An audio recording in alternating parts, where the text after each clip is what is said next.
আসসালামু আলাইকুম গাইস, আপনারা সবাই ভালো আছেন? আমি আপনাদের ভালো আছি। এটি কী মাছ আপনারা আমাকে জানাবেন।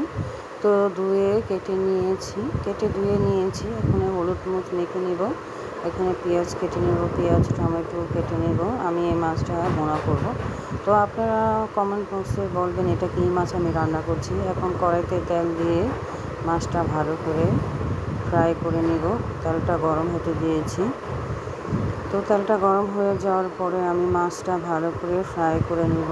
আমার মাছটা এক পাশ হয়ে গিয়েছে, এখন উল্টিয়ে অন্য পাশ হতে দেব। মাছটা ভাজা হয়ে গেছে, এখন আমি মাছটা বাটিতে তুলে নেব। তো এখানে কড়াইতে আমি পেঁয়াজ দিয়ে দিব, কাটা পেঁয়াজগুলো ভালো করে পেঁয়াজটা ভেজে নেব তেলের সাথে। খানিকটা ভেজে নেওয়ার পরে এখানে লবণ দিয়ে দিব। লবণ দেওয়ার পরে একটু ভালো করে নেড়ে চেড়ে টমেটো দিয়ে দিব। টমেটো থেকে একটু যে পানিটা বের হবে তা পেঁয়াজের সাথে মিশিয়ে নেব। এখানে আমি হলুদ দিয়ে দিব 1 চামচ, মরিচের গুঁড়া দিয়ে দিব 1 চামচ। আর এখানে আমি আদা রসুনের পেস্টটা আগে দিয়ে দিয়েছি, ওটার ভিডিওটা আমি এখানে দিইনি।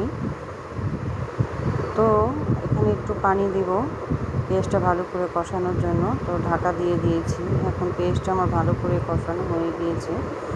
তো এই পর্যায়ে একটু ভালো করে নেড়ে চেড়ে পেঁয়াজটা একটু ভেঙে দিব, টমেটোটাও ভেঙে দিব। এখানে আমি মাছটা দিয়ে দিব। মাছটা দিয়ে একটু পানি দিয়ে দিব।